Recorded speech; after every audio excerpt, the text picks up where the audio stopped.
राधे राधे सांग मैंने मुझे प्रिय उदित नारायण आपन को एक नुआ ब्लॉग को स्वागत करुच्ची। आशा करुच्ची आपण मैंने समस्ते भलरे थे मुझे भलरे अच्छी। आसतु बुली जा आज बालेश्वर थिबा इमामी जगन्नाथ मंदिर चलतु। जय जगन्नाथ। जय जगन्नाथ।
सांग मैंने आमे तो मंदिर पहुंचा पाखापाखि हो गलुनी।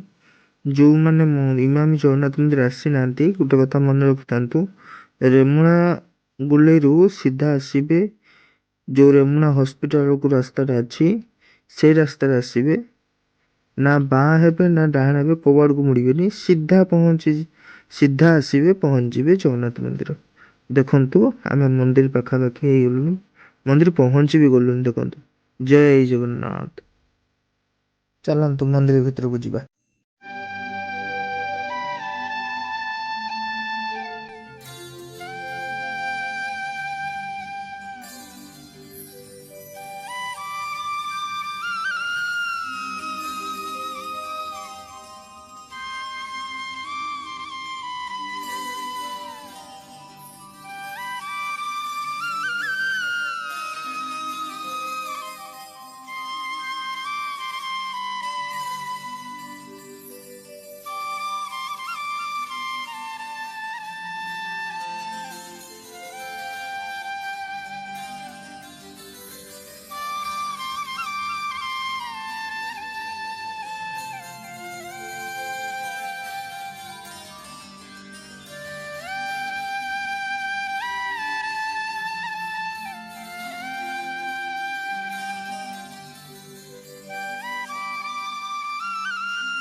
देखु सांग मैंने आम जगार केते भाव विहल बेश जमती ता भक्त मानू ता पाखक से टाणी आणुची। देखु जय जय जगन्नाथ।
ସାଙ୍ଗମାନେ ଆପଣମାନଙ୍କୁ କେମିତି ଲାଗିଲା ମୋତେ ଟିକେ କମେଣ୍ଟରେ ଜଣେଇବେ।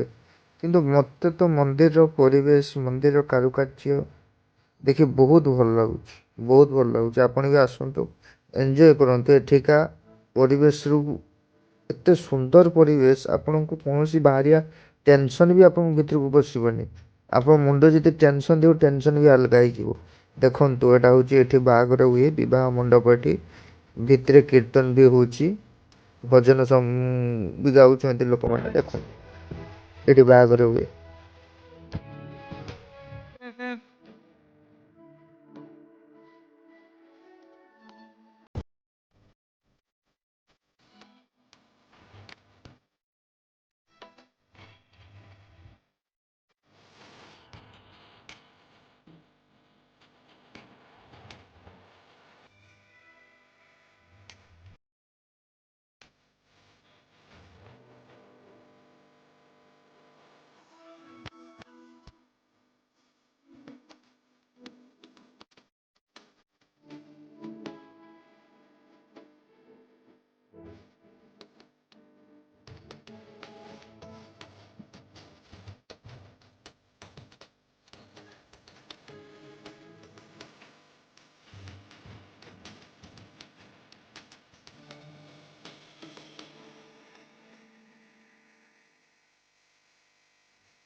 ସାଙ୍ଗମାନେ ଦେଖୁଛନ୍ତି ତ ମନ୍ଦିରଟା, ପରିବେଶଟା କୋଉ ଭଳିଆ ଅଛି ଦେଖୁଛନ୍ତି। ଏଇଟା ଗୋଟେ ବଗିଚା ଟାଇପ୍ରେ, କେତେ ସୁନ୍ଦର ସୁନ୍ଦର ଗଛ ହେଇଛି ଦେଖନ୍ତୁ। ସାଇଡ଼୍ରେ ଫୁଲ ବି ଲାଗିଛି, ବାଉଣ୍ଡ୍ରି ହେଇକି ତା ଭିତରେ କେତେ ସୁନ୍ଦର ସୁନ୍ଦର ମୂର୍ତ୍ତି ଅଛି, ଲାଇଟ୍ ବି ଲାଗିଛି ଦେଖନ୍ତୁ। ବହୁତ ଭଲ ଲାଗୁଛି ସାଙ୍ଗମାନେ, ବହୁତ ଭଲ ଲାଗୁଛି।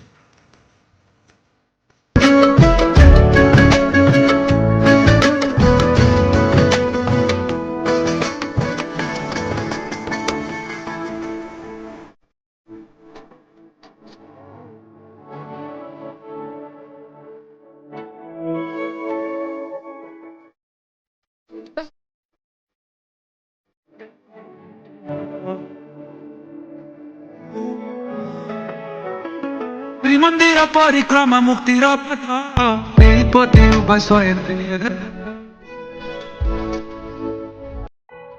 ସାଙ୍ଗମାନେ ଏଇ ଯୋଉ କୂଅଟା ଦେଖୁଛନ୍ତି, ଏଇ କୂଅରୁ ହିଁ ପାଣି ଯାଏ ଠାକୁରଙ୍କ ପୂଜା ପାଇଁ। ଦେଖନ୍ତୁ।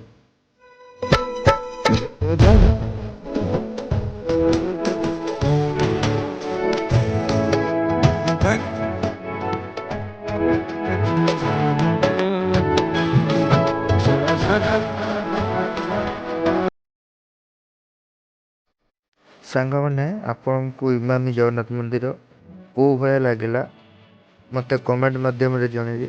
ଯଦି ଆପଣଙ୍କୁ ଟିକେ ବୋଲି ଭଲ ଲାଗିଥାଏ ତାହେଲେ ମୋ ଚ୍ୟାନେଲକୁ ଲାଇକ୍ କରିବେ, ସବସ୍କ୍ରାଇବ୍ କରିବେ ଆଣ୍ଡ ସେୟାର ମଧ୍ୟ କରିବେ। ଦେଖା ହେବା ଆଉ ଗୋଟେ ବ୍ଲଗ୍ରେ।